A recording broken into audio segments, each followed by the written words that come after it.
Okay, so we're strapped in. I'm going to go for a little quick test ride just so you can see how this thing runs, how it drives.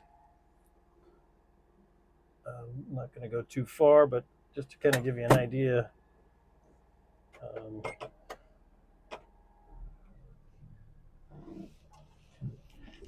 with the automatic, it drives like any other car, really. There's nothing weird that you have to get used to.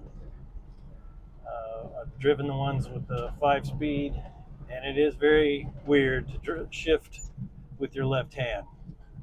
I can say what anybody says. You can kind of get used to it, but it is always weird especially if you're right-handed.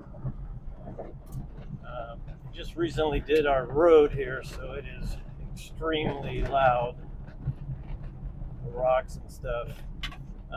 The other thing about right-hand drive, I get asked all the time, pretty much anywhere I go, getting gas, Walmart, Lowe's, I get asked all the same questions all the time. Is it weird driving on the right? No, absolutely not. You hardly can tell after about 5 minutes. The weirdest thing is, though, when you're driving, normally in your regular car, you're used to looking up to the right to see behind you.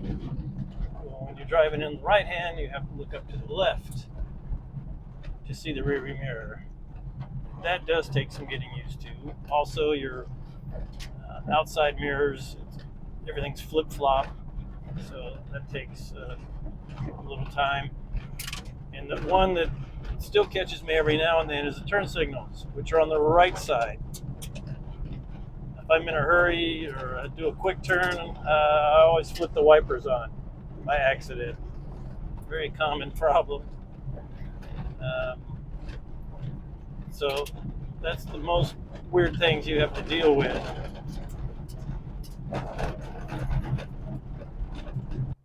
Okay, so there's a lot of traffic on the road over by where I live. We're close to Myrtle Beach, so there's a lot of weekend traffic going by. But I'm kind of on a side street now. But you can see, just driving around regular, normal traffic in town or whatever, it's easy to keep up with traffic. Usually from a light, I'm usually the first one out, up to about I don't know, 50 kilometers, which is like 35 miles an hour. It's not that big of a deal. And really, it's very easy to drive. It's fun to drive. We're going like 50.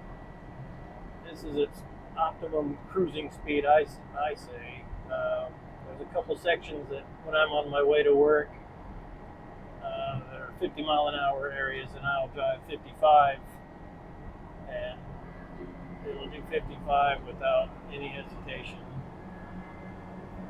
which on the speedometer looks like you're flying. There we are, we're going 55 now.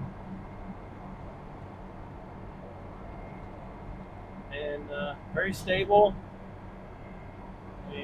Let go of the wheel, my hands are not on the wheel, hit the railroad tracks, and it goes straight. Although the wind will be your biggest factor when driving, especially at higher speeds. You go by a big truck or something, you'll notice the blow off from the big trucks. So let's see, I'll turn around right here.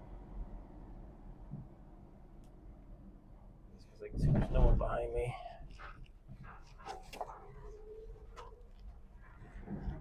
And the turning radius is just insane. One-handed. But yeah, I did time this one time, 0 to 100 kilometers, which is 62 miles an hour, and it took somewhere about 26 seconds. So you won't win any speed races, definitely, with this. But really, at 50 miles an hour, it's just the sweet spot, and it runs real well that way. It drives real good. And the ride's not bad. for what it is. You gotta remember it's a little short wheelbase, little 12-inch tires. I also get asked all the time about the gas mileage. Everyone assumes that it's a little truck, so you get great, crazy gas mileage, and you really don't. And anyone that says you get 45 doesn't know how to do their math, or they must be driving at 20 miles an hour all the time. I get the best I've ever gotten was 29, 28 occasionally. It's mostly 27 to 27 and a half, and I document every tank of gas that I get. I have a log. I'm one of those guys. I log all my gas, so I can tell you from the day the first tank I filled up to the last tank I just put in what my gas mileage was. And like I said, it's never been better than 29. Like I say, if you drive in town a lot, if you're going low speeds, I could see where you might could get 32, 33, maybe even 35, but I don't see anyone ever getting over 40. Maybe on a farm where you just driving little short drives, but the way most Americans drive, you can expect between 26 and 29, really.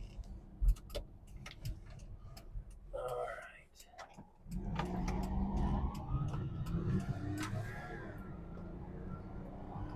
So there's all the traffic coming back from the beach.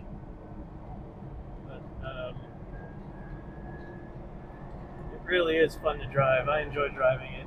It's comfortable enough, especially with the extra cab back there. I can move the seat back a little bit so I'm not sitting fully upright as you do in any other mini truck.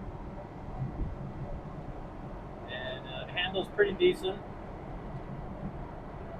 It has a tendency, if you turn extremely sharp, like if you're making a left turn and accelerate or try to accelerate, it'll lift the inner tire back there, the inner wheel. But you know, you would expect with such a short wheelbase. But so the rest is going to be a bumpy, loud ride. So thanks for watching.